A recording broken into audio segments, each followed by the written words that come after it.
With the MLB trade deadline less than a month away, I thought now was the perfect time to make my annual trade deadline target videos for the Phillies. You guys have loved them in the past, so why not bring them back and give my insight on this current Phillies roster. In today's video, I will be breaking down exactly what I want the Phillies to do with this upcoming trade deadline instead of just listing off a couple of targets I think they should go after. This will include trades at the deadline, minor league call-ups, and what players I think need to go. I will also make a couple of trade target videos before the deadline, but I thought that starting with this would be more effective. Make sure to drop a like if you want the Phillies to make some moves at the deadline, and subscribe to the channel to stay up to date with all things Philly sports.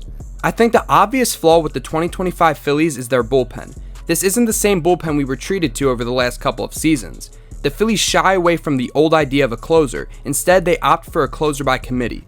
You guys can check my videos from the last couple of years. I really don't like the closer by committee, and I think they need to cement their closer if they want to have a strong bullpen. The last time the Phillies won the World Series, Brad Lidge was the bona fide closer, and nobody else would see a saver opportunity besides him. In the last couple of playoff runs, the Phillies would use their closer by committee, and we would see guys who had dominant seasons struggle in the playoffs because they were used out of their element. Pitching in the playoffs is a whole new monster, so giving guys uncertainty is not a recipe for success. Recently, it seems like Matt Strahm is getting the bulk of save opportunities, so we can call him the closer for now. Orion Kerkering has been seeing the 8th inning, and the other guys would fill in the 7th inning and earlier on. I'm hoping that this means we will get more of a structured bullpen going forward because I think that's all this team needs. Some guys just have to go. Jordan Romano is having a terrible season, and he's a question mark every time he takes the mound. He's a 6.82 ERA in 31 2/3 innings and a whip of 1.48. Those numbers are terrible, and he's been consistently bad all season. If they do decide to keep Romano, he needs to be kept out of high leverage situations. I just don't think he's built for them anymore, and this season and last season have shown exactly why. Joe Ross is another guy who I don't love in this bullpen. He's a 5.53 ERA and a 1.5 whip in 40 2/3 innings pitched this season. His baseball savant page is filled with blue, some of the worst marks I've seen for a bullpen arm. I wouldn't mind moving on from him, as he doesn't provide a lot of hope when he takes the mound. I could see them holding on to him for long relief because he can eat up innings, but I think they could just call someone up for the minors who will do his job a lot better.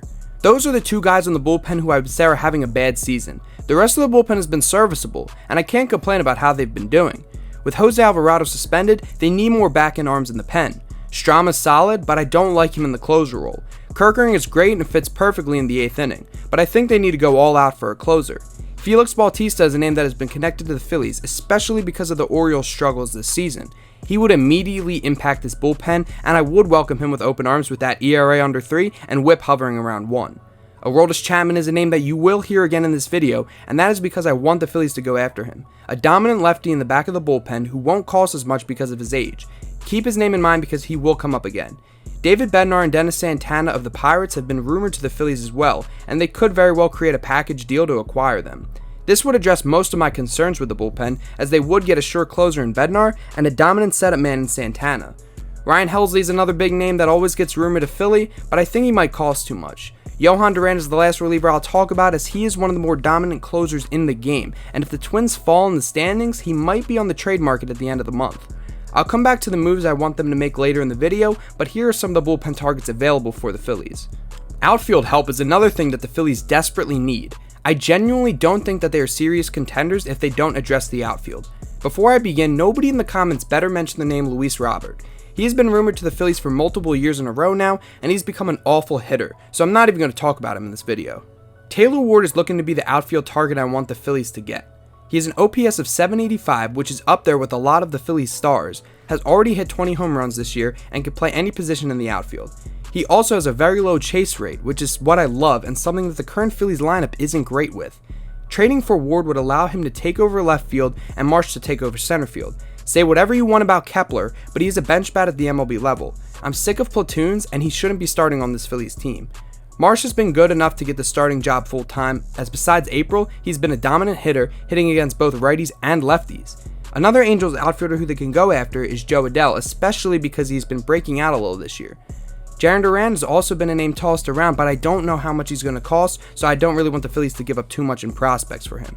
Cedric Mullins is another guy who's been rumored to the Phils, but I don't think he's much of an improvement with his low 200 average. For reference, here's his baseball savant page. I'll come back to the outfielders in a little bit, but first we need to talk about our prospects. The top few prospects in the Phillies farm system are amazing. They have multiple top 100 prospects and guys who can contribute at the MLB level soon. Andrew Painter and Justin Crawford are obvious untouchables for me, and Aiden Miller is close to untouchable, but I can see the Phillies moving him in a blockbuster trade for a star that we don't know about yet. Another guy that I want to be untouchable is Eduardo Tate. He's ranked as our number 4 prospect at 18 years old and is killing it in the minor leagues. He has comparisons to fellow Phillies catcher out of Panama, Carlos Ruiz. Chooch was one of the best defensive catchers in Phillies history, and although Tate isn't that close to his defensive ability, he's still very solid behind home plate. Pair that with the fact that he looks to be way better than Chooch on offense, I think the Phillies have their catcher of the future just a couple years away already in the minor league system. I don't want to move on from Tate, so I think that he should be untouchable. Mick Abel definitely is a prospect I can see them moving at the deadline. This is the only year he has shown some promise, but he's fallen back down to earth a little bit after his hot start. I would move him in a heartbeat to require a top reliever or a solid outfielder, especially because our starting rotation is already amazing. Every other Phillies prospect should be on the table, ready to be traded. There are no excuses for not getting the guys we want at the deadline because we have plenty of solid middle-of-the-road prospects that would work in a return package. Now we're at the fun part of the video. Here's what I want the Phillies to do at the deadline this year. First, find a way to get rid of Jordan Romano and Joe Ross. I doubt they can trade them, so they might just have to DFA them. This creates a couple of holes in the bullpen. The first guy they need to trade for is Aroldis Chapman. They can get him for relatively cheap due to his age, and he would be a perfect addition to the back end of the bullpen. I would also go all in and do the package trade for David Bednar and Dennis Santana. This would complete the bullpen and make it one of the more dominant bullpens in the league. This trade would most likely require the addition of Mick Abel and some other top 20 prospects. Before you guys say anything, teams don't give up much in big trades anymore. It only seems like the Phillies give up valuable prospects for guys like this. On the offensive side, Taylor Ward is who I want in left field for the rest of the season. He would fit perfectly in the middle of the order, and the Phillies could use another right-handed bat like this. His defense is fine, so that isn't much of a worry. This would push Kepler to the bench full-time and Marsh to center full-time. You guys might be saying, what about Johan Rojas? If I'm the Phillies, I'm trading Rojas in a package for bullpen arms or the trade for Taylor Ward. Yes, he's great on defense, but his offense is so poor that he just can't be a starter full-time on this team if they want to make a serious run. Marsh is a great defender, so it's fine having him out in center, especially because he has improved greatly on offense. This is the only move I find completely necessary on offense for the Phillies. They're only one consistent hitter away from being the almost perfect lineup, and Ward is the guy I want them to get. Say what you guys want about this being unrealistic and too much for the Phillies to get. I think that is completely realistic, and the Phillies should look to get these guys at the deadline. They wouldn't have to give up any of the top 4 prospects and might only have to give up Johan Rojas at the MLB level. They complete their bullpen with Bednar, Chapman, and Santana all being back in arms to pair with Strahm and Kerkering, and they get a middle-of-the-order right-handed bat that solves their outfield problems, also giving them a solid bench in return. There is no reason they shouldn't take this approach. If you guys think I'm wrong, please let me know in the comments. I know a lot of you guys disagreed with me on my last Phillies video, but I think I've had enough experience watching this team that I know when they have the same issues for multiple years in a row, they should probably address them so they can get over the hump. After a deadline like this, the Phillies can have a rotation of Zach Wheeler, Chris Sanchez, Ranger Suarez, Jesus Luzardo, and Aaron Nola when he comes back.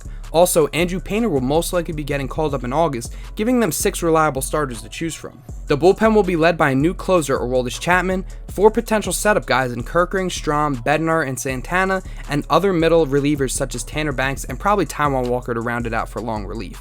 This is going to be my ideal offense for the post-trade deadline Phillies. Trey Turner leading off playing short, Alec Bohm batting second playing third, Bryce Harper batting third playing first, Kyle Schwarber batting cleanup DHing, Taylor Ward batting 5th playing left field, Nick Castellanos batting 6th playing right field, Bryson Stott batting 7th playing second, JT Realmuto batting 8th playing catcher, and Brandon Marsh batting 9th playing center field. This lineup is scary, especially for pitchers in the playoffs. The bench would consist of Rafael Marchand, Otto Kemp, Max Kepler, and Edmundo Sosa. This 26-man roster is a roster that I think can get the Phillies through the playoffs and back to the World Series. Will they make these moves? Probably not. I've been losing faith in Dave Dombrowski over the years at the trade deadline, as he always seems to underwhelm, but I'm going to hold out hope. If they are serious about getting back to the World Series and being a fierce contender in the playoffs, then they will have to make big moves like these, even if they aren't the exact same moves. Let me know what you guys think about everything I talked about in this video. I know it was a lot. Do you agree with these moves, or do you think the Phillies should take a different approach? Make sure to like the video if you like this type of Phillies content, and subscribe so you can stay up to date with all things Philly sports. Share these videos with your friends to get them out there. Thanks so much for watching until the end. I'll catch you guys in the next video.